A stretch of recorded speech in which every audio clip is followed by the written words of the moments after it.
Di sini saya Herianto, mahasiswa PPG dalam jabatan Angkatan 1 tahun 2020 Universitas Ahmad Dahlan Yogyakarta. Di sini saya akan melakukan rekaman video ujian kinerja, yaitu tentang layanan konseling individu pada hari Rabu tanggal 18 November 2020, yaitu jam 10 sampai 11 waktu Indonesia Barat.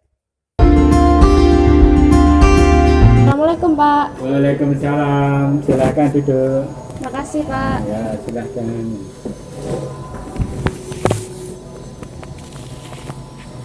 Oh ya, ini Mbak siapa ya, dan kelas berapa? Saya Lia Aryana Pak, dari kelas 11 TKJ 3. Oh, iya. Saya yang kemarin menghubungi Bapak untuk mengonsultasikan masalah saya. Oh iya, yang kemarin sempat menghubungi Bapak lewat WA ya? Iya Pak, benar. Oh iya, iya. Oh iya, gimana kabarnya Mbak Riana? Alhamdulillah baik Pak, tapi ya karena tadi ada sedikit masalah yang saya alami. Oh gitu ya.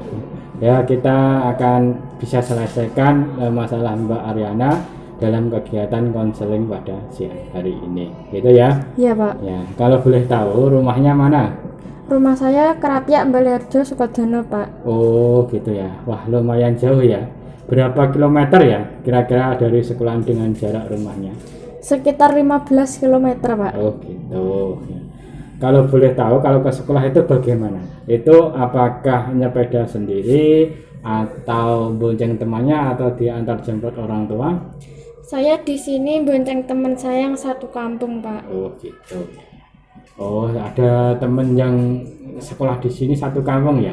Iya Pak, ada. Itu satu sekelas atau beda kelas? Beda kelas Pak, tapi masih satu jurusan. Oh gitu ya. Alhamdulillah ada teman yang satu kampung, berarti paling tidak kita sedikit dipermudah apabila kita kesusahan bisa minta tolong teman satu kampung tersebut, gitu ya. Pak. Ya, untuk mengawali kegiatan pada siang hari ini, marilah kita berdoa dulu. Agar apa? Agar kegiatan pada siang hari ini itu bisa berjalan lancar sesuai dengan apa yang Mbak harapkan, itu ya. Nah, untuk mengawali kegiatan pada siang hari ini, mari kita buka dengan bacaan basmalah bersama-sama. Bismillahirrahmanirrahim. Ya, terima kasih. Oh, Mbak kalau boleh tahu, sudah pernah melaksanakan yang namanya konseling? Sudah Pak. Oh, berapa kali? 1 kali. Oh gitu. Berarti Mbak sudah tahu tahap tentang apa itu konseling dan apa itu tahapan-tahapan dalam konseling serta asas-asas dalam konseling. Sudah Pak. Oh, kalau boleh tahu, konseling itu apa menurut Mbak? Setahu saya, konseling itu adalah sebuah layanan yang digunakan untuk mengentaskan masalah yang ada pada individu atau seseorang yang sifatnya privasi, Pak. Oh iya, benar.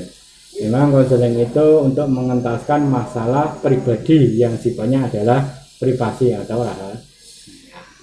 Nah, di dalam konseling itu kan ada asasnya.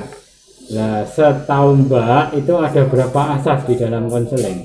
Setahu saya ada 3 Pak. Ada 3 ya. Kalau boleh tahu itu 3 asas itu yang Mbak ketahui itu apa saja?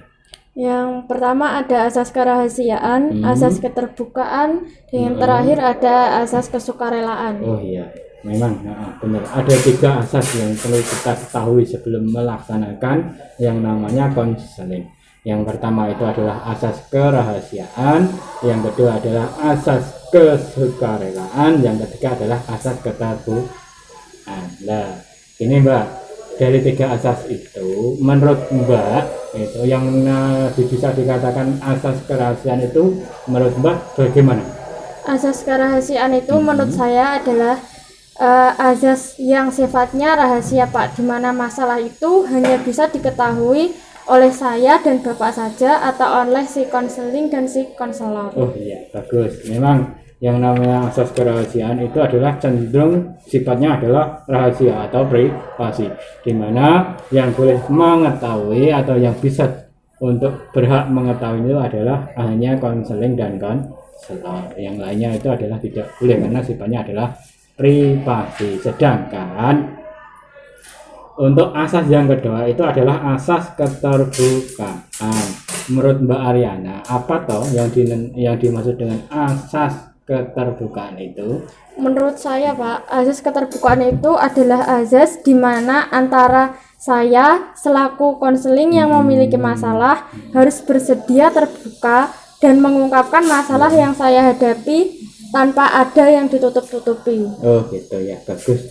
Memang yang namanya dalam konseling itu konseling atau siswa itu diharapkan untuk senantiasa terbuka dalam menyampaikan masalah-masalahnya dan tidak ada yang ditutupi. Apa tujuannya?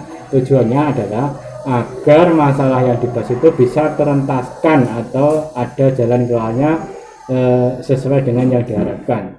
Kalau kita tutup-tutupi berarti untuk solusinya atau jalan keluarnya itu tidak akan maksimal didapatkan. Nah, yang ketiga adalah asas ya kesukarelaan. Asas kesukarelaan menurut Mbak itu asas yang bagaimana? Menurut saya asas kesukarelaan itu asas yang dimana contoh kecilnya itu saya datang ke sini adalah dengan rasa sukarela dan ikhlas dari hati saya sendiri tanpa ada paksaan dari pihak manapun. Ya, memang seperti itu. Yaitu yang namanya asas kesukarelaan itu adalah kesediaan diri sendiri yang berdasar pada kesadaran diri kita sendiri tanpa ada paksaan atau intervensi dari orang lain. Nah, berarti di sini Mbak Ariana sudah begitu mengerti apa yang namanya konseling, apa yang namanya tahapannya, dan apa yang namanya asas-asas dan konseling. Iya, Pak. Ya. Oke, kalau gitu konseling siap dilaksanakan ya, Mbak? Iya, Pak, siap. Ya, terima kasih, kita laksanakan. Di dalam konseling pastinya ada waktu yang membatasi dalam kegiatan tersebut. Kira-kira Mbak mau mengikuti atau melaksanakan konseling itu berapa lama? 30 menit kiranya sudah cukup, Pak. Oh gitu. Mengapa Mbak kok milih waktu 30 menit? Apakah angka 30 itu angka yang membawa keberuntungan, Mbak? Tidak, Pak. Tadi saya izin kepada pembina ekstra cuman selama 1 jam pelajaran atau 45 menit. Jadi kalau saya tidak konsisten dengan izin saya jadi tidak enak dengan pembina dan teman-teman saya, Pak. Oh gitu, bagus ya. Oh gitu, bagus. Iya, itu kita harus senantiasa harus komitmen dengan izin kita biar tidak menimbulkan masalah baru, sehingga bisa membiasakan kita senantiasa untuk disiplin diri. Iya, Pak, ini saya sudah berusaha untuk membiasakannya, Pak. Ya, bagus. Selalu ditingkatkan ya, Mbak ya. Iya, Pak. Untuk waktunya kita separi 30 menit ya. Siap, Pak. Iya, oke. Oke, kalau gitu mari kita lanjutkan kegiatan ini ke tahap permasalahan kamu yang perlu dibahas. Siap, Pak. Ya. Sebelum kegiatan inti atau membahas masalah yang kamu alami, sudah benar-benar siap untuk melakukan konseling, Mbak? Sudah siap, Pak. Oh, yakin siap, Mbak? Siap, Pak. Oke, ya udah dan siap. Mari kita lanjutkan ke tahap inti. Siap, Pak. Sebenarnya ada masalah apa, Mbak? Iya, Pak. Sebenarnya saya sedang ada masalah yang sedang saya alami. Ya, masalahnya apa? Coba Mbak ceritakan. Semoga Bapak bisa tahu apa masalah yang Mbak hadapi. Jadi gini, Pak, akhir-akhir ini saya itu sering sekali cekcok sama pacar saya sehingga membuat emosi pada diri saya itu menjadi labil dan berdampak juga dengan pertemanan saya di sekolah yang mengakibatkan saya itu merasa dijauhi oleh teman-teman saya. Oh gitu masalahnya. Oh gitu, bisa seperti itu. Bagaimana ya ceritanya ya, Mbak ya? lebih detailnya atau lebih jelasnya. Kan di sekolah itu teman-teman saya itu banyak yang bercerita, Pak. Nah, itu tuh saya mudah sekali tersinggung dengan teman-teman sekelas saya yang membicarakan tentang pacarnya, Pak. Karena saya sedang ada masalah, saya merasa bahwa jika mereka membicarakan tentang pacar itu berarti mereka itu menyinggung tentang masalah saya. Oh gitu ya. Nah, teman sekelas ya. Emangnya ada apa dengan temennya Mbak dalam sekelas itu? Jadi gini loh, Pak. Yang saya mudah tersinggungnya itu jika teman-teman saya itu membicarakan pacarnya, itu seolah menyinggung masalah saya karena pembicaraan mereka itu mengarah dan menuju ke masalah saya. Oh gitu. Sebelumnya dari dulu hubungan pertemanan Mbak itu dengan teman-teman sekolah itu bagaimana? Apakah baik-baik saja? Apa awalnya juga ada masalah? Ya, Pak, hubungan kami di kelas itu sebenarnya baik, Pak, tapi berhubung saya lagi ada masalah dengan pacar, maka suasana emosi saya terhadap pacar itu terbawa suasana sampai ke dalam kelas karena hati saya itu masih merasa jengkel dan gundah, Pak. Sehingga berakibat pada mudahnya saya emosi di saat hati saya tidak enjoy. Oh gitu, gara-gara cuma masalah pribadi ya, merembet ke hal yang lainnya. Iya, Pak. Selain itu, kira-kira ada masalah lain enggak yang menyebabkan kamu menghadapi masalah itu, yaitu sulit mengendalikan emosi pada diri kamu sendiri? Ada, Pak. Memang saya dari dulu itu orangnya suka marah dan temperamental, Pak. Oh gitu. Dulu di saat kamu marah, apa yang pernah kamu lakukan untuk menghadapi atau mengendalikan emosi yang ada di dalam diri kamu? Kalau setiap saya merasa marah itu ya saya selalu berusaha untuk meredam amarah saya dengan selalu menarik nafas panjang dan beristighfar agar diberikan kenyamanan dan juga kelapangan pada hati saya, Pak. Oh gitu. Nah, berarti selama ini kamu menyiasati atau dalam arti gini, mengendalikan diri itu dengan cara beristighfar dan menarik napas secara dalam. Iya, Pak. Nah, di saat beristighfar itu apa yang terjadi di dalam, apa yang kamu alami atau apa yang kamu rasakan di dalam untuk mengendalikan diri itu? Kalau saya sedang beristighfar itu saya merasa hati saya itu sangat tenang. Jadi saya itu bisa sedikit melupakan masalah yang sedang saya alami lagi, Pak. Oh gitu. Berarti dengan beristighfar hati kita menjadi tenang gitu ya? Iya, Pak. Ya, memang secara agama itu dalam hadis maupun Quran sudah diajarkan untuk selalu beristighfar. Istighfar adalah mengendalikan diri untuk selalu bersabar diri atau bersedekah diri. Itu menjadi salah satu faktor bisa mengendalikan emosi. Bagus. Berarti pada intinya satu tahapan kamu sudah melakukannya. Yang kedua yang Bapak tanyakan itu yaitu tentang menarik napas. Apa yang kamu alami di saat kamu menarik napas di saat untuk mengendalikan emosi yang ada di dalam diri kamu? Ketika menarik nafas panjang-panjang itu saya merasa otak saya itu terrefleksi dan juga merasa tenang gitu, Pak. Jadi saya itu sedikit melupakan masalah tapi hanya sebentar, Pak. Jadi kalau keingat lagi itu masalahnya pasti saya mulai emosi lagi. Oh gitu. Ya. Oh gitu ya. Kira-kira ada cara lain nggak menurut kamu yang efektif selain kamu melakukan yang pertama tadi beristighfar, yang kedua adalah menarik nafas secara panjang-panjang? Tidak tahu, Pak. Setahu saya hanya itu. Saya ini merasa bingung sekali. Oh gitu.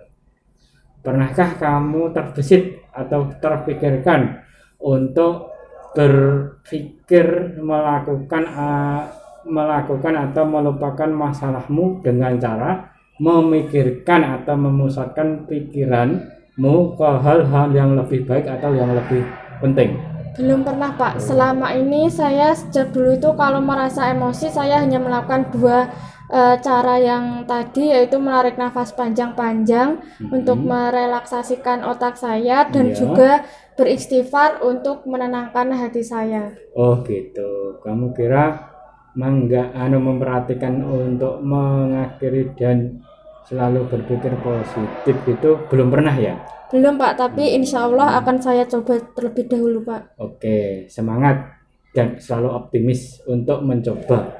Insya Allah apabila kita senantiasa niati, kita tekati, kita coba dengan serius, itu akan menghasilkan sesuatu sesuatu yang kita harapkan dalam menyelesaikan masalah kita.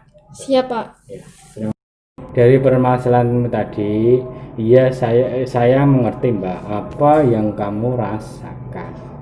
Ya lalu gini ya Mbak ya, masalah pribadi yang bersumber dalam diri kita itu jangan dibawa ke lingkungan atau persahabatan di sekitar kita, karena apabila kita tidak bisa mengendalikan emosi dalam diri kita, itu akan secara langsung berdampak pada diri kita sendiri. Yang pertama itu otomatis teman kita atau sahabat kita itu jengkel dengan kita, itu yang pertama. Yang kedua, lambat laun itu dengan kejengkelan tersebut teman kita tidak akan merasa nyaman sehingga cenderung akan menjauhi kita. Setelah itu, setelah menjauhi, kalau sudah pada titik fokus kejenuhan, itu teman-teman kita akan meninggalkan kita sehingga kita akan tidak bisa memiliki teman baik lagi di sekitar kita. Iya Pak. Setelah tahu tentang akibat-akibatnya ini, nanti jika semisalnya saya mengalami masalah lagi, saya tidak akan meluapkan emosi saya pada teman-teman, tapi saya akan mencoba untuk bercerita dan sharing kepada teman-teman. Siapa tahu teman-teman juga bisa membantu dan menenangkan emosi saya. Oh iya, bagus itu. Silakan, itu usaha itu selalu ditindaklanjuti atau dilaksanakan, karena semua cara itu pasti ada sisi negatif, sisi positifnya, walaupun cenderung terkadang juga ada sisi negatifnya, tapi paling tidak kita diniati ikhtiar itu insya Allah akan ketemu masalah dari menghadapi suatu masalah yang kita miliki. Nah sekarang kembali ke masalahmu tadi, kira-kira apa yang kamu inginkan dengan masalahmu tersebut? Saya ingin belajar Pak, agar bisa mengendalikan emosi dalam diri saya, supaya teman-teman saya dekat lagi kepada saya dan tidak menimbulkan kesalahpahaman antara saya dan teman-teman saya ketika saya sedang merasa emosi dengan pacar saya atau masalah yang lain. Oh gitu, bagus. Mengendalikan emosi itu menurut Mbak apa atau bagaimana? Menurut saya Pak, mengendalikan emosi itu adalah upaya yang ada dari dalam diri kita sendiri dan diniati dari hati untuk bagaimana kita lakukan untuk mengendalikan emosi atau amarah yang negatif ke emosi yang positif Pak. Jadi itu kita bisa tahu kapan harus meredamkan amarah dan kapan harus meluapkan emosi kita. Oh gitu. Oh berarti intinya adalah kesadaran dalam diri kita sendiri gitu ya? Iya Pak. Oh gitu. Nah, itu yang bisa dirasakan ya. Dengan yang kamu rasakan, apa masih kamu mau tetap seperti itu?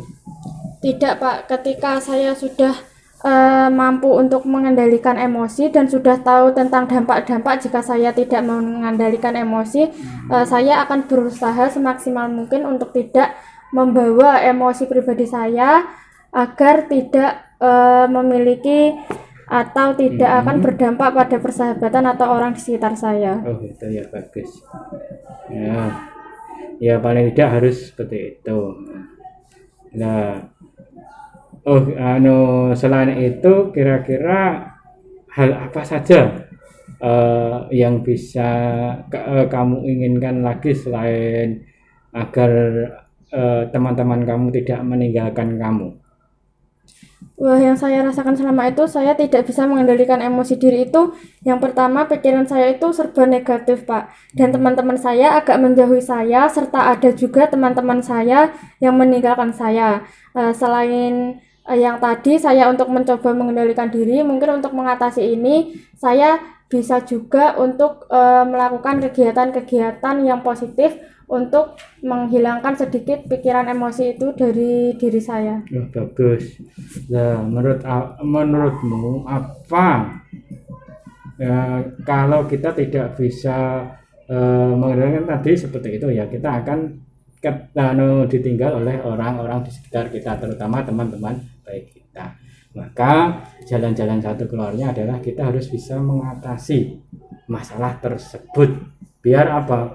Biar masalah tersebut yang kita hadapi itu tidak merambat kemana-mana, itu ya. Iya Pak. Oke. Setelah kamu tadi mengungkapkan apa hal yang telah kamu lakukan dalam mengendalikan emosi yang di dalam diri kamu, kira-kira dengan usaha apa yang kamu lakukan tersebut selama ini, sudahkah bisa mengatasi masalahmu secara efektif, Mbak?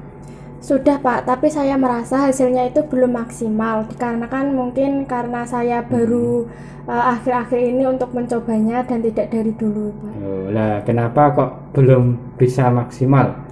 Karena emosi saya itu sudah mereda setiap saya melakukan langkah-langkah yang tadi, tapi setiap saya teringat atau teman saya menyinggung masalah saya itu menjadi emosi lagi Pak, jadi terus seperti itu.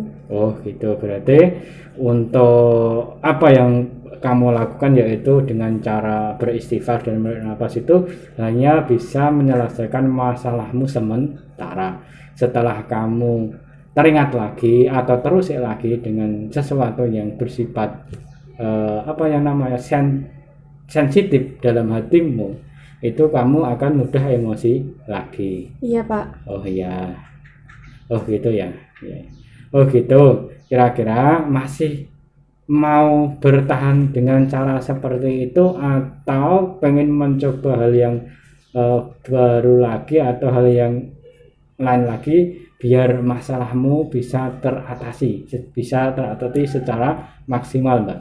Mungkin untuk cara-cara saya tadi bisa saya terapkan lagi, tetapi saya juga akan menambahkan hal-hal baru agar saya itu mampu untuk mengendalikan emosi saya dan juga itu saya selalu bisa berpikiran positif atas segala hal yang terjadi di sekitar saya, Pak. Oh iya, bagus. Paling tidak kita harus mengembangkan cara untuk mengatasi masalah yang kita hadapi, terutama masalah pengendalian diri dalam emosi.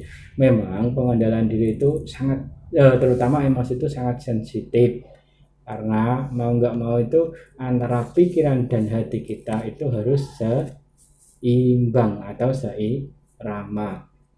Kalau kita di zona aman nyaman, kalau hati kita tidak nyaman, pikiran kita tidak tenang, itu juga tidak ada gunanya, karena semuanya itu harus seirama antara suasana, baik itu suara hati, pikiran itu harus sama gitu. Siap Pak. Bapak boleh memberikan tip atau cara yang lain nggak untuk mengatasi masalahmu, yaitu dengan masalah bagaimana cara kita mengendalikan diri atau menanggulangi masalah emosi yang di dalam diri kita? Tentu saja boleh sekali Pak, malah saya sangat senang dan berterima kasih. Oke. Tadi yang pernah kamu lakukan adalah beristighfar dan menarik napas panjang-panjang, gitu ya? Iya Pak. Nah, kalau gitu sudah terpikirkan belum untuk mencoba untuk selalu berpikir positif, dan di saat kita lagi marah atau emosi kita mencoba mencari suasana yang baru untuk merelaksasi diri kita atau merefreshingkan pikiran kita? Belum Pak. Oh gitu, coba kamu pikirkan dulu dan kamu terapkan. Kira-kira solusi Bapak ini bisa dilakukan atau masuk logika atau nalar enggak untuk menyelesaikan masalahmu tadi? Siap Pak, akan saya coba. Menurut saya saran dari Bapak itu sangat masuk di nalar dan juga logika. Kayak misalnya gini Pak, kalau saya sedang mengalami masalah, saya itu berpikir Pak, kalau tadi kan saya kan masalahnya tentang teman-teman saya yang bercerita dan saya tersinggung. Iya. Nah itu saya itu kalau berpikir positif itu harus selalu gini Pak, oh mungkin teman-teman itu cuman bercerita biasa saja, oh mungkin tidak ada unsur menyindir saya. Jadi seperti itu bisa saya terapkan Pak. Oh ya, bagus. Mungkin apa yang bisa kamu rasakan atau bagaimana perasaanmu setelah mengikuti atau melaksanakan kegiatan layanan konseling ini? Yang pasti saya merasa lebih tenang dan lebih rileks. Masalah saya sudah plong gitu dan sudah terpecahkan dengan konsultasi dengan Bapak. Saya mendapat pencerahan dan nasihat yang sangat amat penting dan sangat amat bermanfaat jika saya terapkan dalam kehidupan. Ya bagus. Saya juga merasa senang. Akhirnya kamu bisa menyelesaikan atau menemukan masalahmu sendiri, bagaimana solusi dari menghadapi masalahmu itu sendiri, sehingga itu bersumber dari kamu sendiri, yaitu cara menyelesaikan masalah itu bagaimana toh, itu adalah bersumber pada diri kamu sendiri. Di sini Pak Guru atau saya hanya sebatas memberi fasilitas, menuntun kamu supaya kamu bisa menyelesaikan masalahmu secara mandiri. Apa yang kamu rencanakan tadi, apa yang kamu harus lakukan tadi adalah silahkan Anda terapkan. Semoga dengan rencana yang dilaksanakan secara sungguh-sungguh, insya Allah akan bisa menyelesaikan masalahmu secara maksimal. Iya Pak. Ya. Saya senang akhirnya kamu bisa menemukan masalah tersebut ya. Iya Pak, Ya, makasih. ya. Berhubung waktunya sudah habis, apakah konseling ini hari ini bisa kita akhiri? Iya Pak, bisa. Oh ya. Oke, terima kasih. Kalau ada hal yang perlu ditanyakan atau dikonsultasikan lagi, bisa disambung dengan waktu yang lainnya. Iya Pak, siap. Untuk mengakhiri kegiatan pada layanan konseling siang hari ini, mari kita tutup dengan kegiatan konseling pada siang hari ini dengan membaca hamdalah bersama-sama. Semoga apa yang dilaksanakan dalam konseling siang pada hari ini bisa membuahkan hasil sesuai apa yang kamu harapkan, yaitu paling tidak bisa mengentaskan masalahmu tadi, yaitu masalah bisa mengendalikan emosi yang ada di dalam diri kamu sendiri. Ya, mari kita tutup pada kegiatan siang hari ini, layanan pada siang hari ini dengan mengucapkan hamdalah bersama-sama. Alhamdulillahirabbil alamin. Cukup sekian dulu ya untuk kegiatan konseling pada hari ini. Iya Pak, makasih Pak. Saya pamit dulu. Ya, sama-sama. Silakan. Assalamualaikum Pak. Waalaikumsalam.